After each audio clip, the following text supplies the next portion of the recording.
The massive crystal dome of the Galactic Council chamber hummed with nervous energy. Hundreds of beings from dozens of different worlds filled the floating seats that circled the central holographic display. The air buzzed with clicks, whistles, and telepathic static as representatives from across the galaxy watched the unfolding crisis. Admiral Kethvar of the Zephyrian Empire stood at the center podium, his tall, blue-skinned form casting shadows across the holographic star map.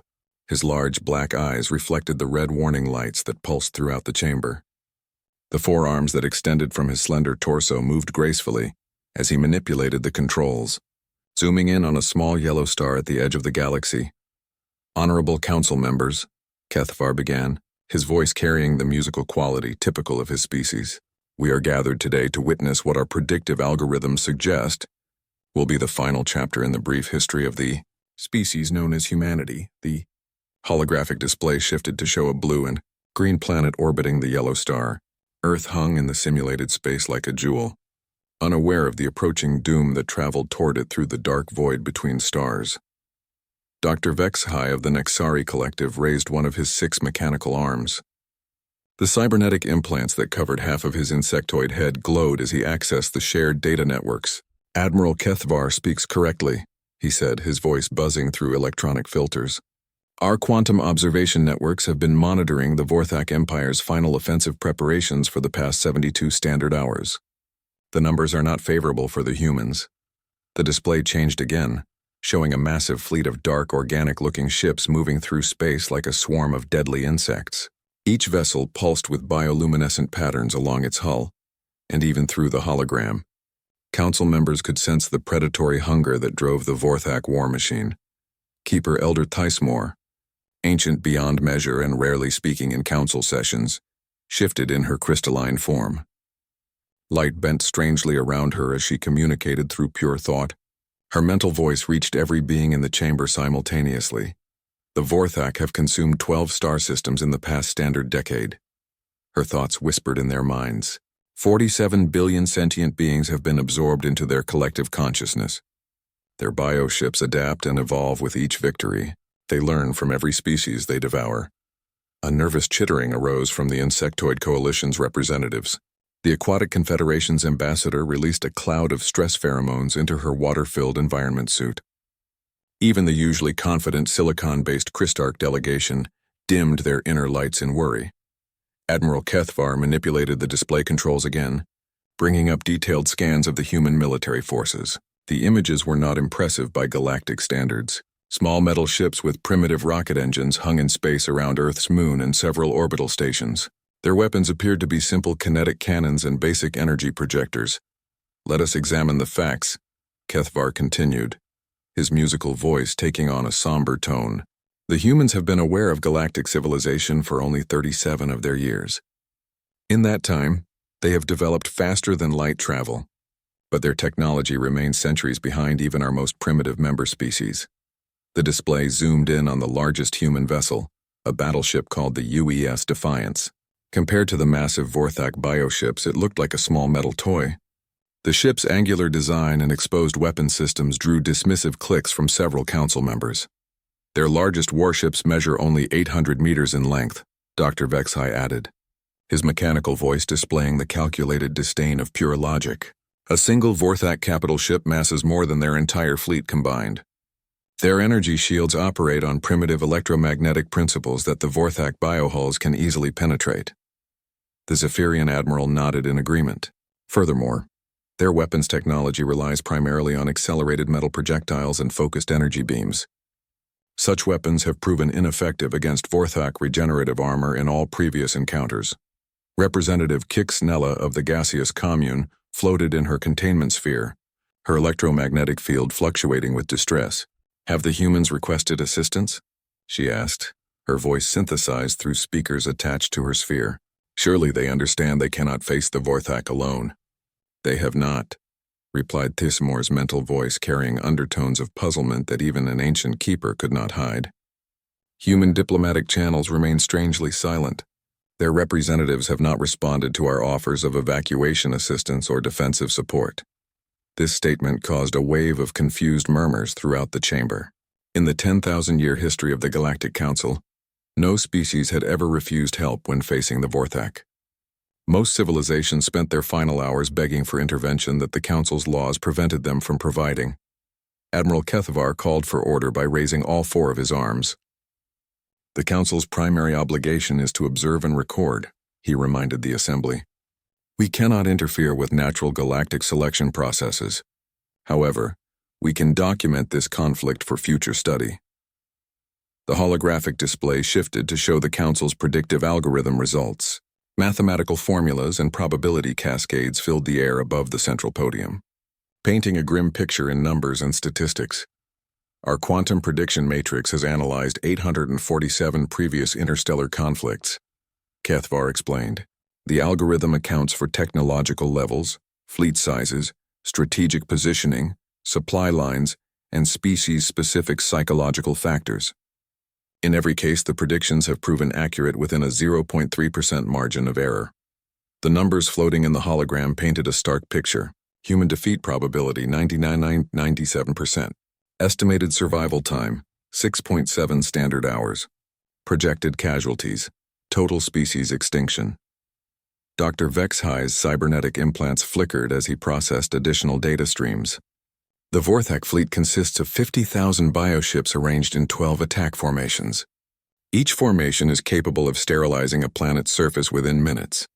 The humans have positioned only 847 vessels to defend their entire system. The mathematics are undeniable, added Representative Zorth of the Mathematical Collective, his crystalline body refracting the holographic light into complex patterns. 847 versus 50,000 equals extinction. There are no variables in this equation that favor human survival. But even as the Council members nodded in solemn agreement, something about the human response puzzled the observers. Admiral Kethavar pulled up communication intercepts from the human fleet, playing them through the chamber's translation systems. "This is Admiral Sarah Chen of the United Earth Fleet," came a clear, steady voice speaking in the harsh consonants of human language. "All ships maintain formation. Weapon systems are green across the board. Engineering reports all reactors operating at optimal parameters." The voice carried no fear, no desperation, no pleading for divine intervention. If anything, there was an odd note of anticipation that the translation system struggled to convey properly. "Curious," murmured Elder Thismore's mental voice. "Most species in their final hours exhibit panic responses, religious extremism, or complete psychological breakdown. The humans appear to be calm." Dr. Vexhai's sensors detected something else unusual in the intercepted communications. "Their bio-readings are anomalous," he reported. "Heart rates are elevated, but not to panic levels. Brain activity suggests heightened focus rather than terror. Adrenaline levels indicate preparation for extreme physical exertion. Perhaps they do not understand their situation," suggested Ambassador Yathara of the Telepathic Consortium, her mental tendrils flickering with uncertainty. Their primitive minds might not be capable of processing the scale of their impending destruction. But this theory fell apart when the Council reviewed human tactical communications. The intercepts showed detailed discussions of Vorthak ship capabilities, accurate assessments of the enemy fleet's composition, and precise calculations of engagement ranges and weapon effectiveness. "They know exactly what they face," Admiral Kethavar concluded with growing puzzlement. "Their strategic analysis is remarkably accurate for such a young species. They understand the odds better than most civilizations twice their age." The mystery deepened when human fleet movements began defying standard defensive doctrine. Instead of retreating to Earth's orbital defense platforms, the human ships moved outward toward the edge of their solar system. Instead of concentrating their forces around critical infrastructure, they spread out in small groups. "Their tactical positioning makes no sense," Dr. Vexhai observed, his mechanical mind struggling to find logic in the human formations. "They are abandoning defensive advantages and moving into open space where the Vorthak numerical superiority will be overwhelming." The Vorthak fleet, meanwhile, approached with the patient inevitability of a natural disaster.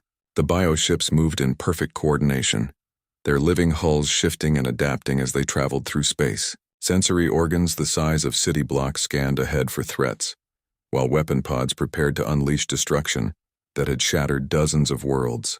As the two fleets drew closer, the Council's observation networks detected unusual energy signatures from the human ships. Their fusion reactors, already primitive by galactic standards, began operating at power levels that exceeded safe parameters. They are overloading their power systems, Dr. Vexhai reported with electronic confusion. Reactor output is climbing beyond critical thresholds. At current rates, they will experience catastrophic failures within minutes. Perhaps it is a malfunction, suggested Representative Kixnella. Their technology may be failing under stress. But the pattern was too uniform across the human fleet to be accidental. Every ship showed the same dangerous power spikes, the same reckless energy output that should have triggered automatic safety shutdowns. Admiral Kethavar tried to make sense of the readings. Are they attempting to boost their weapons output? The energy increase would improve their offensive capabilities, but the risk of reactor explosion makes it tactically unsound. Elder Thysamor's ancient mind pondered the data with the patience of millennia. There is something about these humans that our algorithms did not account for, she finally communicated. Some variable that exists outside our calculations. As the Vorthak Vanguard entered the outer edge of Earth's solar system, the Council prepared to witness yet another species join the long list of civilizations consumed by the galaxy's most efficient predators. Historical recording systems activated automatically, ready to document humanity's final moments for future study. But deep in the quantum matrices that powered the Council's predictive algorithms, tiny anomalies began to appear. Mathematical inconsistencies that the systems tried to correct but could not explain. The computers had modeled every variable they understood, but they were about to encounter something that no galactic civilization had ever quantified. They were about to discover what humans meant when they talked about honor, sacrifice, and the willingness to pay any price for victory. The Council's neat mathematical models were about to collide with something that could not be calculated: the human refusal to accept defeat, even when defeat was mathematically certain. The war was beginning and the galaxy was watching. But the observers had no idea they were about to witness the birth of a new type of warfare, one that would rewrite every tactical manual and force every species to reconsider what they thought they knew about conflict. In the vast emptiness between worlds, 847 human ships accelerated toward an enemy that outnumbered them 60-1. Their crews said goodbye to their families, checked their weapons one final time, and prepared to show the galaxy what happened when humans got angry. The UES Defiance cut through space like a metal arrow aimed at the heart of the approaching Vorthak fleet. Admiral Sarah Chen stood on the bridge, her weathered hands gripping the command rail as she watched the tactical display. The bridge crew around her moved with practiced efficiency, their faces calm despite the impossible odds they faced. "Admiral," called Lieutenant Rodriguez from the communication station, "we're receiving multiple hails from the Galactic Council observation posts. They're offering evacuation assistance for Earth's population." Chen's gray eyes never left the tactical display showing the massive enemy fleet. Red dots filled the screen like a digital infection, each one representing a Vorthak bioship capable of devastating entire cities. "Tell them thank you, but no thank you, Lieutenant. We've got this handled." The young officer blinked in surprise. "Ma'am, should I really tell the galactic superpowers that we've got this handled?" A slight smile crossed Chen's face. "Use more diplomatic language if you want, but the message stays the same. Humanity fights its own battles." Throughout the Galactic Council's observation networks, monitoring stations picked up this exchange. In the Crystal Dome chamber, Admiral Kethavar's musical voice rose in pitch with confusion.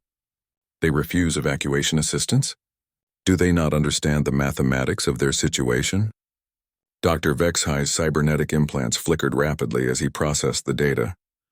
Their response suggests either complete psychological breakdown or— He paused, his mechanical mind struggling with the alternative, supreme confidence in an unknown tactical advantage. But the human ship showed no signs of possessing advanced weapons or defensive systems. If anything, their technology seemed even more primitive up close. The hull plating was simple steel alloy, their engines burned chemical fuel, and their weapons were basic kinetic cannons that fired metal slugs. On the bridge of the Defiance, Commander Williams approached Admiral Chen with a data pad. "All ships report ready for Pattern Omega, Admiral. Engineering teams have completed the modifications." Chen nodded grimly. "How long do our people have once we begin?" "Fusion reactor overload protocols give us approximately 4 minutes from initiation to critical failure," Williams replied. "All crew members have recorded their final messages." "And our targeting calculations?" precise to within 0.3% margin of error. The quantum resonance frequencies should cascade through their biohulls exactly as predicted. The Council observers detected this conversation through their monitoring systems, but the translation algorithms struggled with human technical terminology. Words like overload protocols and critical failure suggested mechanical problems, not tactical planning. Representative Kixanella floated anxiously in her containment sphere. Are they discussing equipment malfunctions? Their reactor systems appear to be failing. No. Elder Theismore's mental voice carried a note of growing alarm. They are discussing these failures as if they are intentional, as if reactor overload is part of their battle plan. This concept was so alien to galactic military thinking that most council members dismissed it as translation errors. No species deliberately destroyed their own ships except in the most desperate circumstances, and even then, such actions served only to deny resources to an enemy. Not as an offensive weapon, Admiral Chen opened a fleet-wide communication channel. Her voice reached every human ship in the formation, carrying across the void to 847 vessels and their crews. "This is Admiral Chen to all ships," she began, her words steady and clear. "In 30 minutes we will engage an enemy that has destroyed 12 star systems and killed 47 billion beings. They think we're just another weak species ready to be absorbed into their collective." Throughout the human fleet, crew members paused in their duties to listen. In engine rooms, technicians stopped their work on the reactor modifications. On gun decks, weapons officers looked up from their targeting systems. Bridge crews throughout the formation focused on their admiral's words. "They're wrong," Chen continued. "They've never faced anything like us before. They've never encountered a species that turns its weaknesses into weapons, that sees impossible odds as just another engineering problem to solve." The Vorthak fleet continued its approach, bioships pulsing with organic light as they sensed the small human force ahead. Sensory organs the size of buildings scanned the primitive metal vessels with dismissive efficiency. The enemy's databases showed no record of humans ever posing a significant threat to any major power. "Our ships may be smaller," Admiral Chen's voice carried across space. "Our weapons may be primitive and our technology may be centuries behind theirs. But we have something they don't understand. Something that no galactic civilization has ever quantified." In the council chamber, Dr. Vexhai's analysis systems worked frantically to identify this unknown human advantage. Energy scans showed no hidden weapons. Gravitational sensors detected no exotic matter. Quantum analysis revealed no advanced defensive systems. "We have the absolute refusal to lose quietly," Chen concluded. "We have the willingness to pay any price for victory. And we have the human talent for creative problem solving under pressure. Today we're going to teach the galaxy what those things mean when applied to warfare." The human fleet began to accelerate, moving faster toward the approaching enemy instead of trying to delay the engagement. This violated every principle of defensive strategy known to galactic military science. Smaller forces always tried to fight from prepared positions, using terrain and fortifications to offset numerical disadvantages. But humans weren't fighting defensively.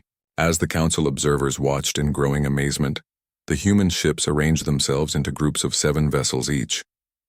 Instead of concentrating their firepower, they were deliberately spreading out to minimize their combat effectiveness.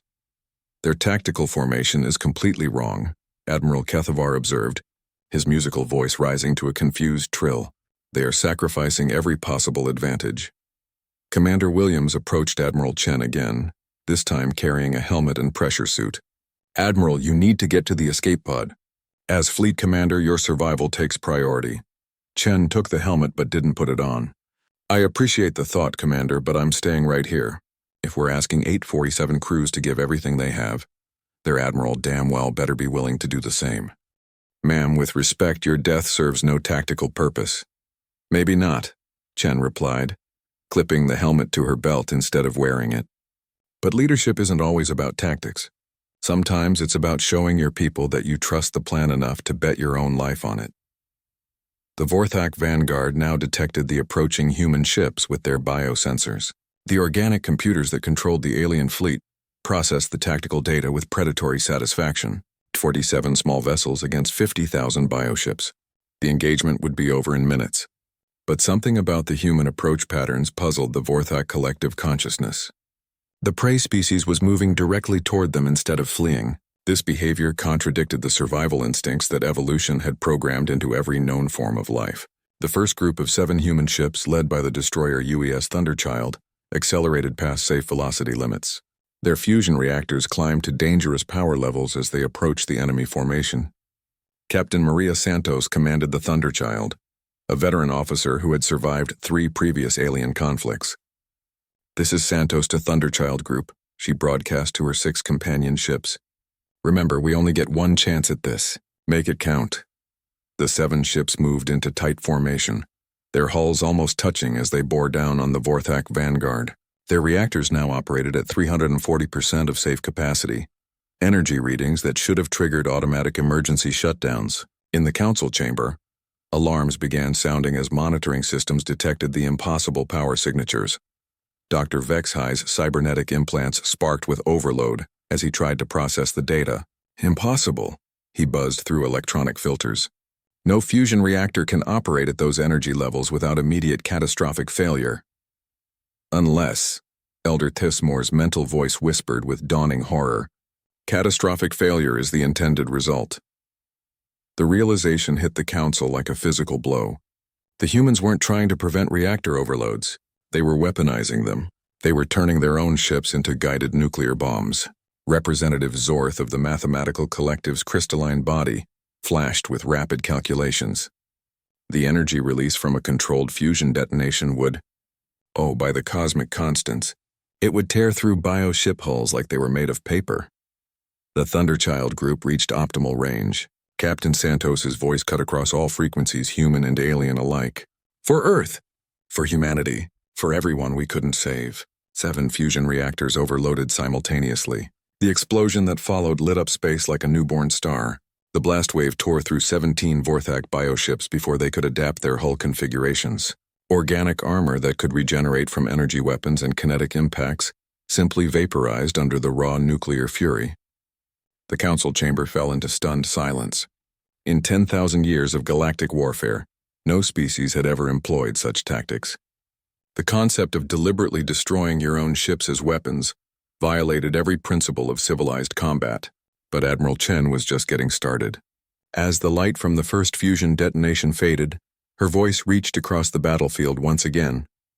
"All ships pattern Omega is confirmed effective. Execute on my mark." The remaining human fleet split into their predetermined groups. Each formation of 7 ships selected a different section of the massive Vorthak armada.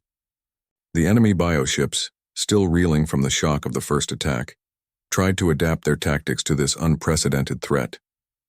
But how do you defend against an enemy that uses suicide attacks as standard operating procedure? How do you calculate tactics against a species that treats ship destruction as a weapon system rather than a failure condition? "Mark!" Admiral Chen's voice carried across space with calm finality. 121 groups of 7 ships each began their final approach runs. 847 fusion reactors started climbing toward critical overload. 847 crews said goodbye to families they would never see again, and focused on the targeting solutions that would make their deaths count. The Galactic Council watched in growing horror as humanity revealed the true meaning of their tactical doctrine. These weren't desperate last stands or panicked final attacks. This was a carefully planned military strategy that turned technological weakness into overwhelming strength. Dr. Vexhi's voice buzzed with electronic panic. "They've calculated the exact fusion detonation patterns needed to create cascading quantum failures in Vorthak biohulls. They're not just committing suicide, they're doing it with mathematical precision."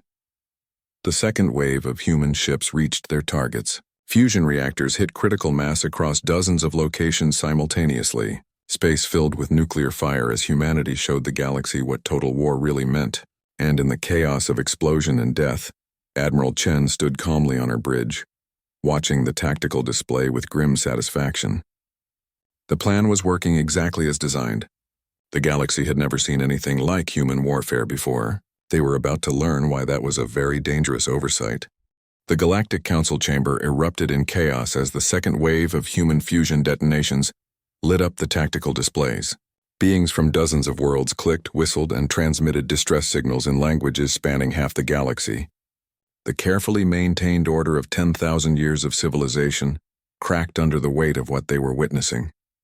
Admiral Kethvar stood frozen at the central podium, his forearms trembling as he tried to process the tactical data streaming in from the observation networks. His large black eyes reflected the nuclear fires blooming across the holographic display, each flash representing the complete destruction of 7 human ships and the devastation of dozens of Vorthak biovessels. "This is impossible," he whispered in his musical voice, the sound carrying clearly through the chamber's acoustics. "No species fights like this. No civilization builds weapons designed to destroy the user." Dr. Vexhi's cybernetic implants sparked and flickered as his mechanical mind struggled to analyze the human tactics. Warning lights flashed across his skull as his processing systems overloaded, trying to calculate the mathematics of deliberate self-destruction as a military strategy. The energy equations don't balance, he buzzed through electronic filters, his voice rising to a panicked whine. They're achieving tactical effectiveness ratios that exceed the theoretical maximum for their technology level. How can primitive fusion reactors produce this level of destruction? Representative Kixanella's electromagnetic field fluctuated wildly within her containment sphere, generating interference patterns that disrupted nearby equipment. "They're not using the reactors as power sources," she managed to synthesize through her speakers. "They're using them as weapons. Each ship is a guided nuclear missile." The concept was so alien to galactic military thinking that many council members still couldn't fully grasp it. In 10,000 years of recorded warfare, battles were fought between ships designed to survive combat. Vessels were protected by shields, armor, and defensive systems. The goal was always to destroy the enemy while preserving your own forces, but humans had thrown that entire paradigm into the recycling unit. On the battlefield, the UES Thunderchild Group's sacrifice had torn a massive hole in the Vorthak Vanguard formation. The bioships, evolved over millions of years to adapt to conventional weapons, found themselves facing something completely outside their evolutionary experience. Their organic hulls could regenerate from energy blasts and kinetic impacts, but raw fusion fire delivered at point-blank range simply vaporized the biological matter faster than it could heal. Commander Williams stood beside Admiral Chen on the Defiance's bridge, both of them watching the tactical display with grim satisfaction. 17 confirmed kills from the first group, he reported. "The Vorthak formation is already showing signs of confusion." Chen nodded without taking her eyes from the screen. "They've never faced coordinated suicide attacks before. Their collective consciousness is designed to process threats and adapt defenses. But how do you defend against an enemy that destroys itself to kill you?" The Vorthak fleet, for the first time in its existence, experienced something approaching panic. The hive mind that connected every bioship struggled to understand what was happening. Their enemy was deliberately destroying itself, but each act of self-destruction caused catastrophic damage to Vorthak forces. The collective consciousness tried to adapt. Bioships spread out to minimize the damage from fusion explosions. Organic armor shifted to configurations designed to absorb nuclear radiation. Weapon systems targeted human ships at maximum range to destroy them before they could complete their suicide runs. But Admiral Chen had anticipated these responses. "Signal all groups," she ordered. "Execute pattern Omega-2. Show them what human adaptive tactics look like." The remaining human ships immediately changed their approach vectors. Instead of flying straight at their targets, they began evasive maneuvers that brought them in from multiple angles simultaneously. Instead of maintaining formation until the last moment, they split up to present individual targets. Most importantly, they began varying their detonation timing. The third wave of human ships reached the Vorthak formation just as the bioships completed their defensive adaptations. But instead of 7 simultaneous explosions, the humans triggered their fusion overloads in carefully calculated sequences. The first detonation weakened the bioarmor, the second overwhelmed the adaptive systems, and the remaining 5 punched through compromised hulls to detonate inside the enemy ships. In the council chamber, Elder Thysimor's crystalline form pulsed with colors that had no names in any language. Her ancient mind, which had observed the rise and fall of entire galactic civilizations, struggled to comprehend what she was witnessing. They are not just willing to die. Her mental voice whispered across the chamber. They are eager to die, as long as their deaths serve a purpose. This level of coordinated self-sacrifice, it should not be possible. Ambassador Yathara of the Telepathic Consortium extended her mental tendrils toward the battlefield. trying to read the emotional states of the human crews. What she found there made her physical form shudder with shock. "There is no fear," she reported, her voice barely above a whisper. "No hesitation, no regret.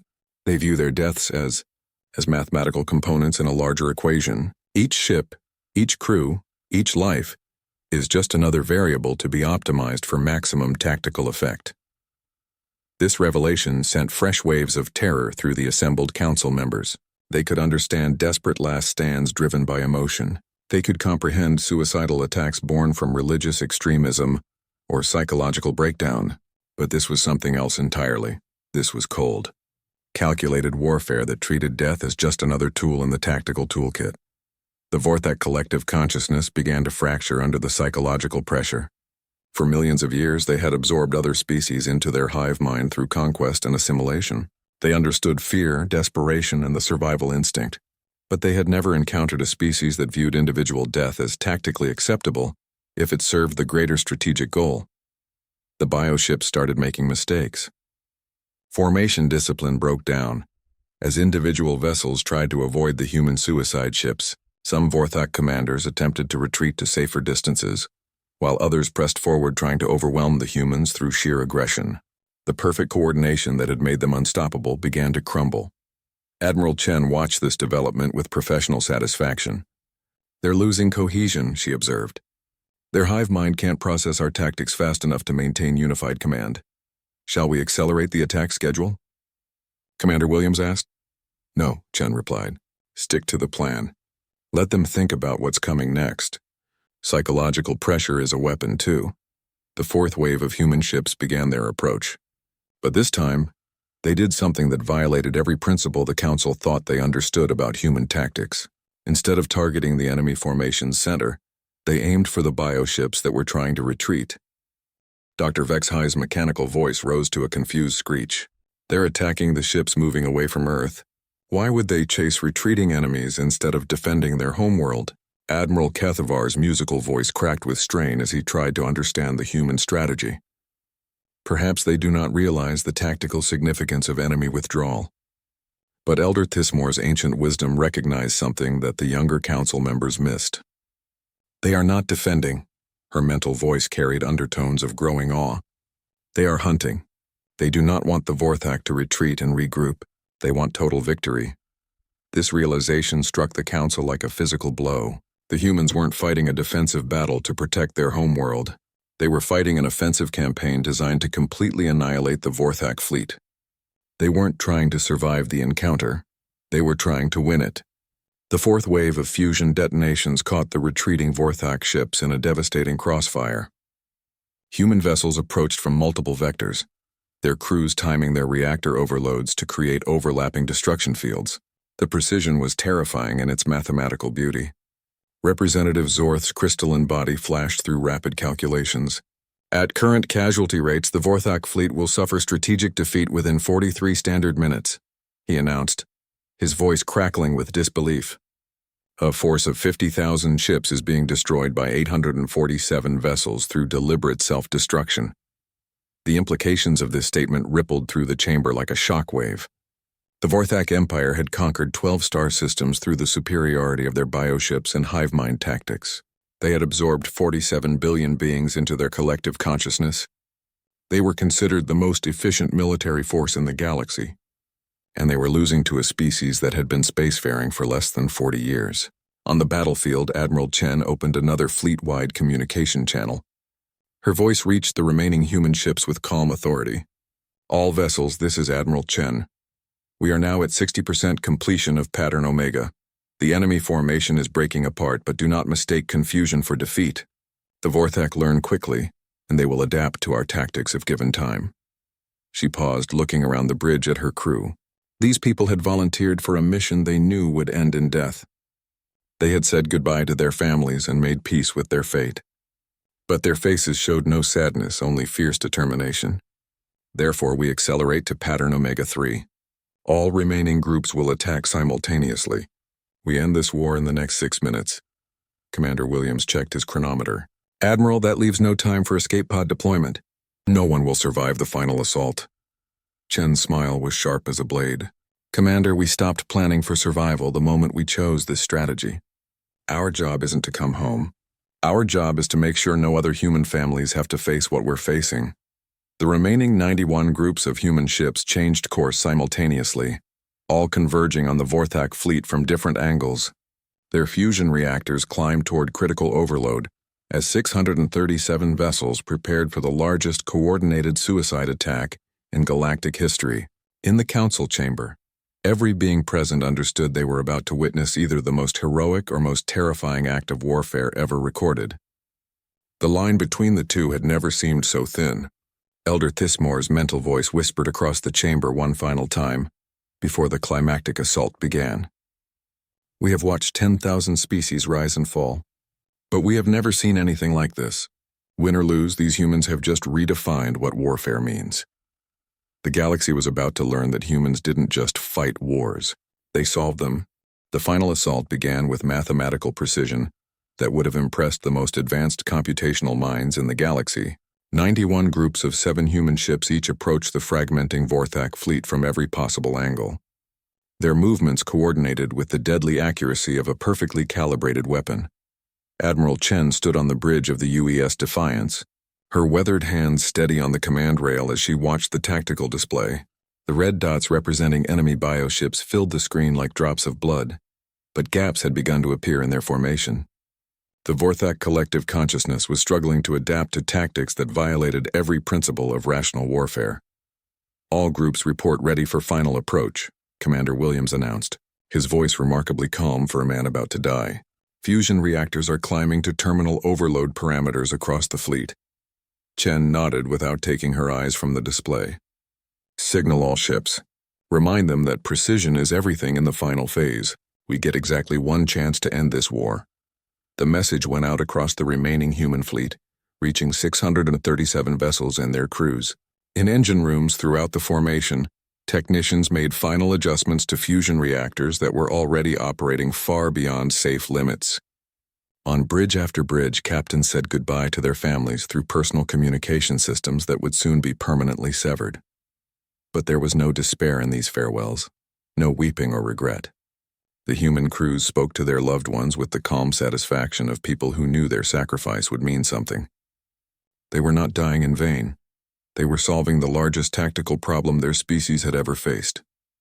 In the Galactic Council chamber, the assembled representatives watched with a mixture of horror and fascination as the human fleet executed maneuvers that defied everything they thought they knew about military strategy. Dr. Vexhi's cybernetic implants sparked continuously as his mechanical mind tried to process the tactical implications.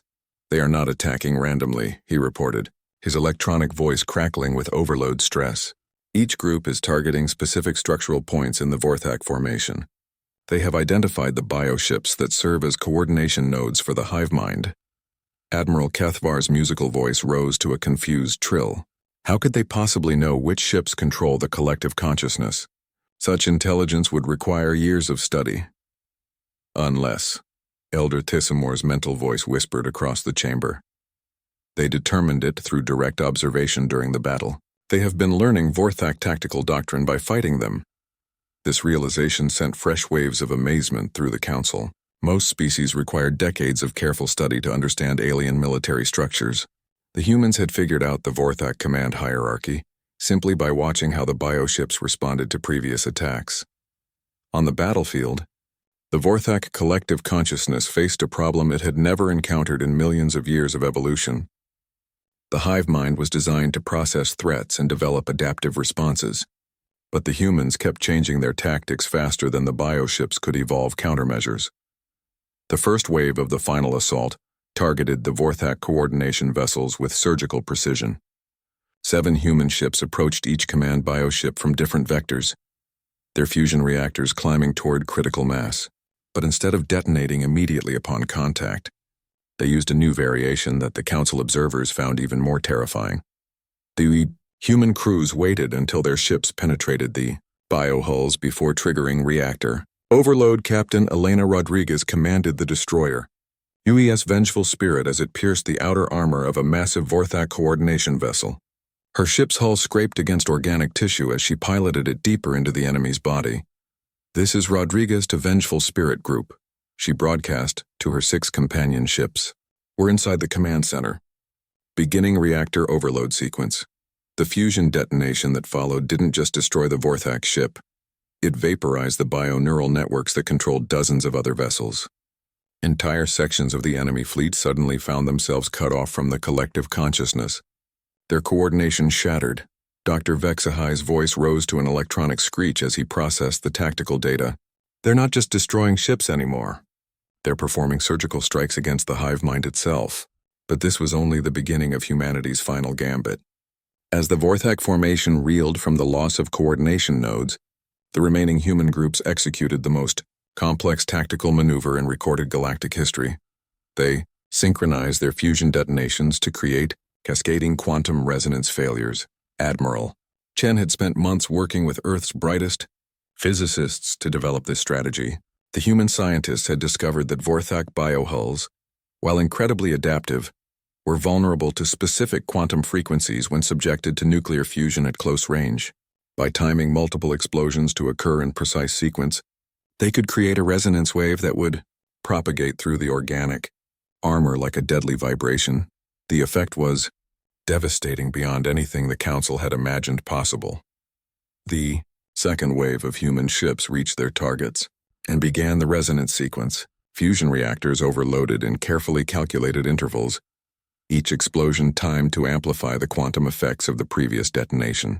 The resonance wave that resulted tore through Vorthak biohulls like they were made of tissue paper. Representative Zorth's crystalline body flashed through calculations so rapidly that his inner light became a strobe effect. Impossible. They have weaponized quantum mechanics using primitive fusion technology. The mathematical precision required for such coordination should be beyond their computational capabilities. But the humans weren't relying solely on computers. Each ship captain was making real-time adjustments to the detonation timing based on visual observation and intuitive understanding of the resonance patterns.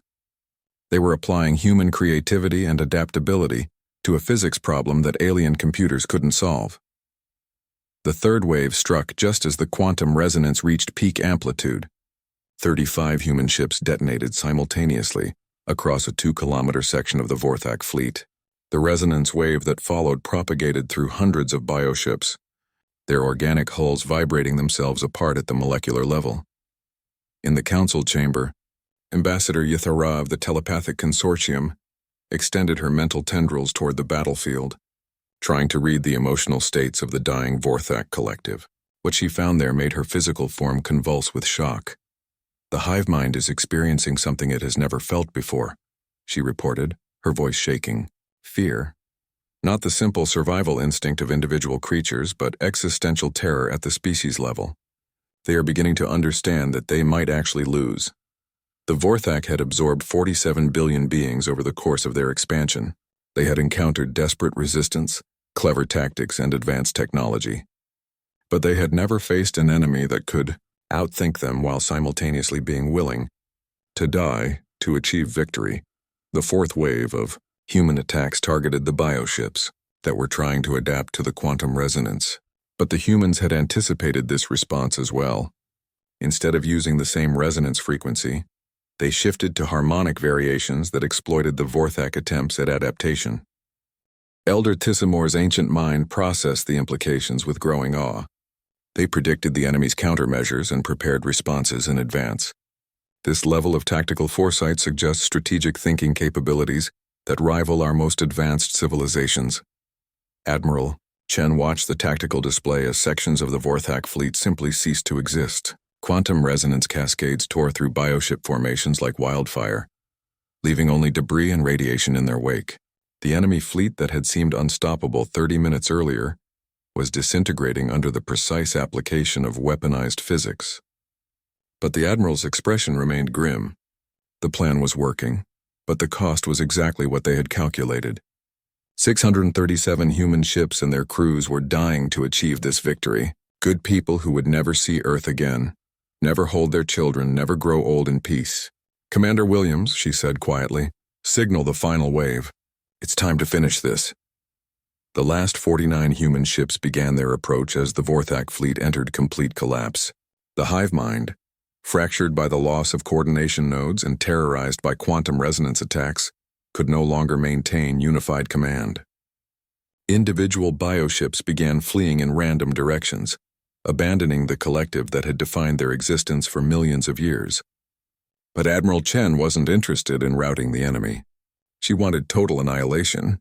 The final fusion detonations occurred in a pattern that created a quantum resonance bomb spanning dozens of cubic kilometers.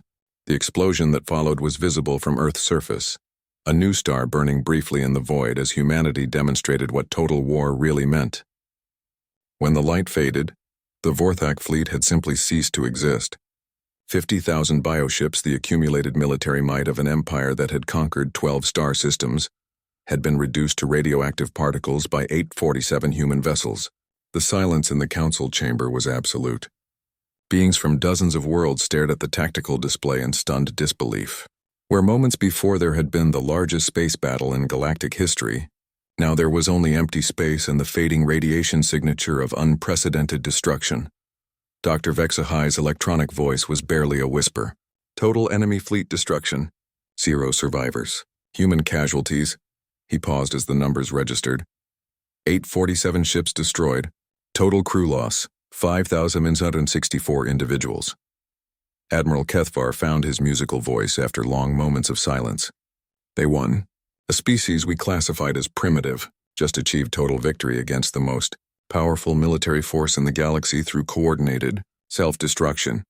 But Elder Tissimor's mental voice carried a note of something deeper than amazement. No, she corrected. They didn't just win. They solved warfare itself. They turned military weakness into unstoppable strength through the application of pure mathematical principles and absolute willingness to sacrifice. As the Council struggled to process what they had witnessed, a single human transmission reached their observation networks. Admiral Chen's voice broadcast from the UES Defiance in its final moments before reactor overload, carried across the galaxy with calm authority. This is Admiral Sarah Chen of the United Earth Fleet, speaking to any who can hear this message. Today, humanity faced impossible odds and chose to redefine what impossible means. We did not surrender. We did not retreat. We did not beg for mercy. The transmission continued as fusion fire began to consume the Defiance's bridge. We solved the problem, and if anyone threatens our home again, we'll solve that problem too. This is humanity. Remember what that means. The signal cut off as the last human ship joined its fleet in nuclear fire.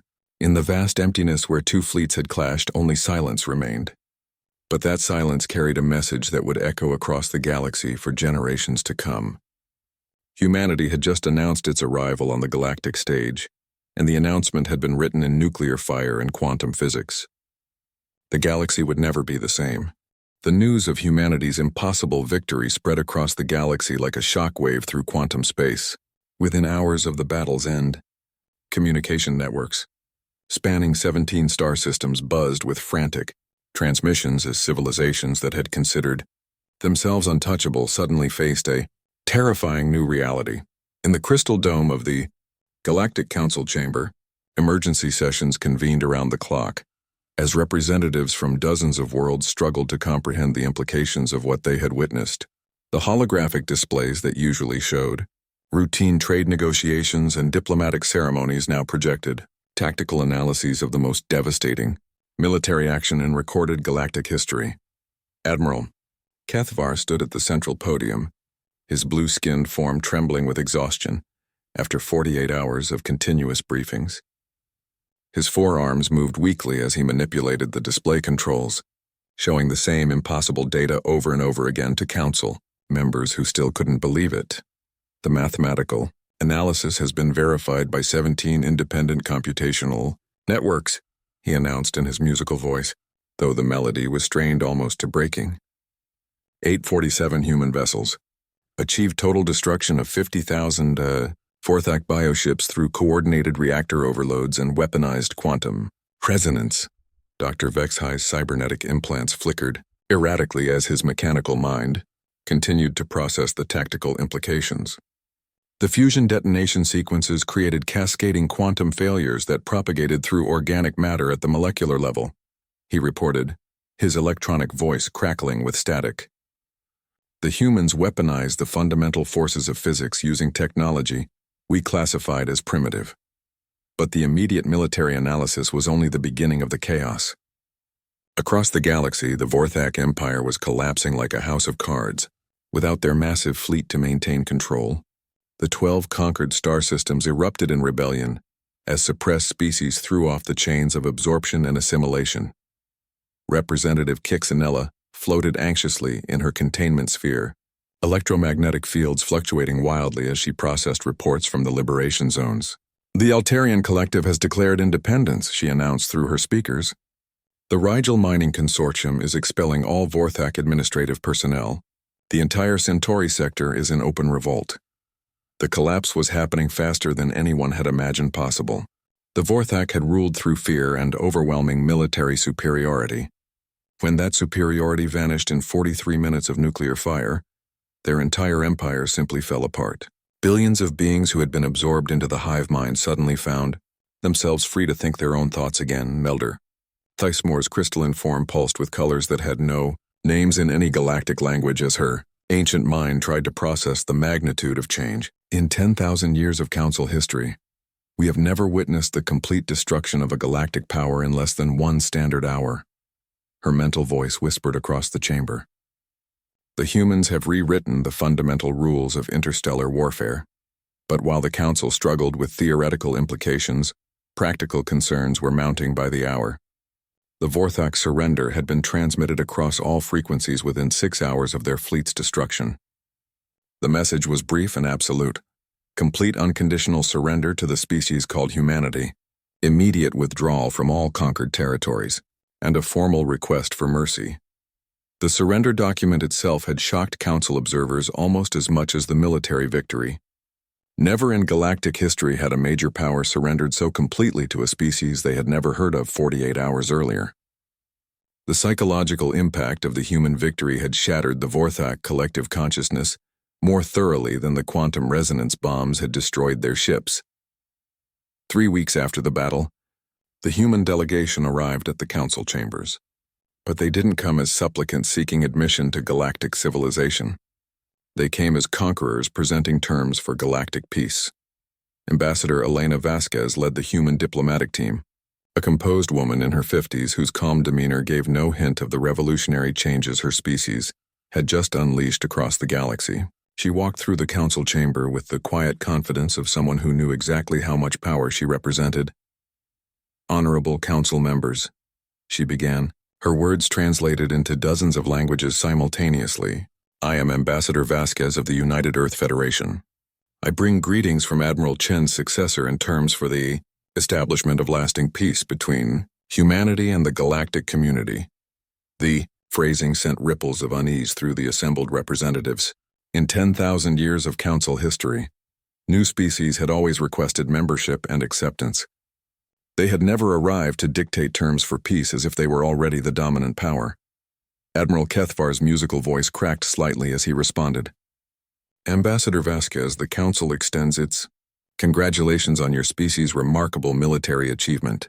We are prepared to offer humanity full membership status and—" "Thank you," Vasquez interrupted politely. "But we're not here to request membership. We're here to establish the ground rules for coexistence." The chamber fell silent. Dr. Vexhi's cybernetic implants sparked as he processed this unprecedented diplomatic position. "Ground rules?" He buzzed through electronic filters. "Surely you understand that the Council represents the authority of galactic civilization?" Ambassador Vasquez smiled with the patient expression of someone explaining basic facts to children. "With respect, Dr. Vexhi, the Council represents the authority of galactic civilization as it existed 3 weeks ago. Recent events have demonstrated that human military doctrine requires certain adjustments to traditional power structures." She activated a portable holographic projector, filling the air above the central podium with tactical displays that made several Council members instinctively retreat in their seats. The images showed human fleet formations that differed dramatically from the desperate force that had faced the Vorthak. Earth's military academies have developed 47 different strategic scenarios for future conflicts, Vasquez explained calmly.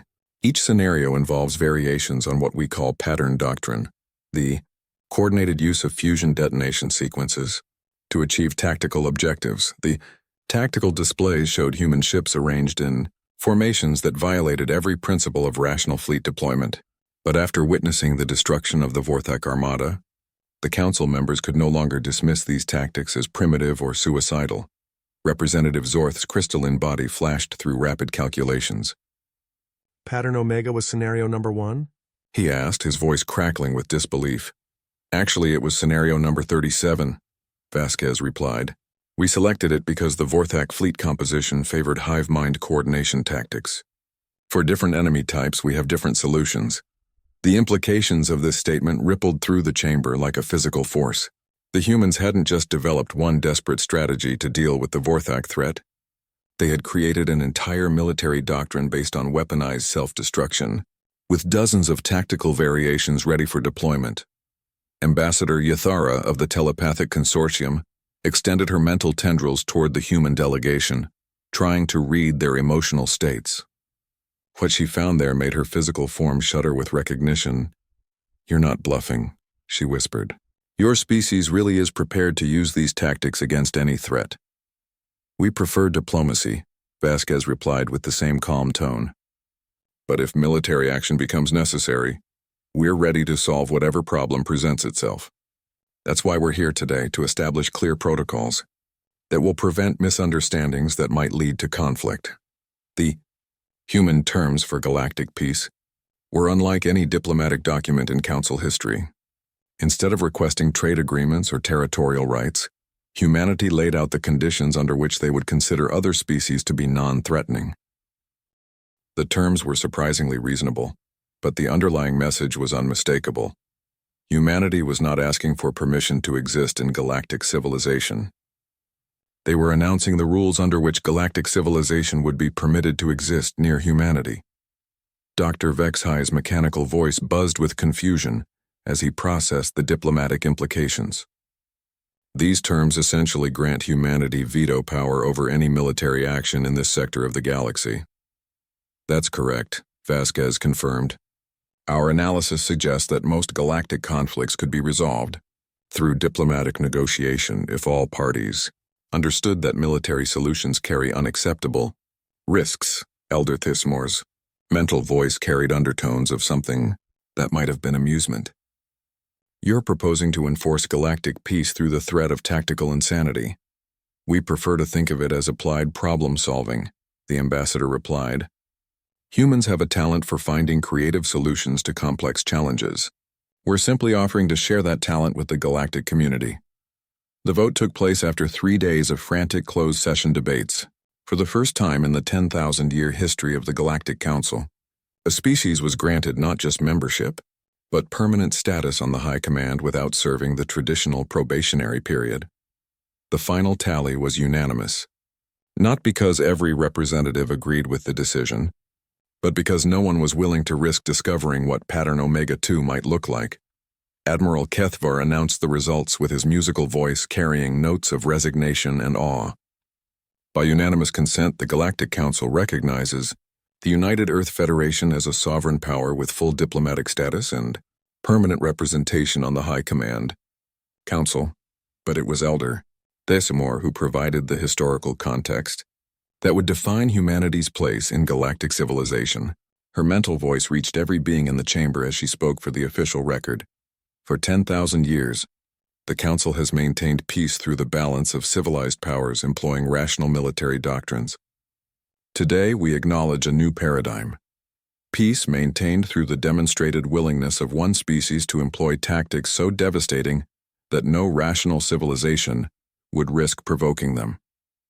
She paused, her crystalline form pulsing with ancient wisdom. Let the record show that on this date, humanity was granted permanent high command status not because they requested it, but because the alternative was too terrible to contemplate. The final entry in the Council's military database was brief but comprehensive.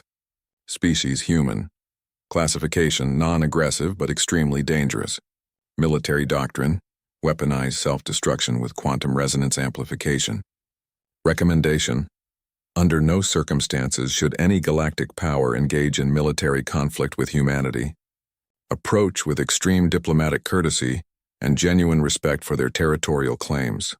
6 months later, the galaxy had settled into what historians would later call the Terran Peace. Trade routes flourished under the protection of species too afraid to risk piracy. Border disputes were resolved through negotiation rather than warfare. Military buildups were abandoned as civilizations realized that no conventional force could stand against an enemy willing to turn every ship into a guided nuclear weapon. And on Earth, memorial services were held for the 5,164 men and women who had died to save not just their own world, but galactic civilization itself. Their sacrifice had ended the largest war in galactic history and established a peace that would last for generations. Admiral Sarah Chen's final transmission was carved into monuments across dozens of worlds. This is humanity. Remember what that means, the galaxy remembered, and in remembering they chose peace.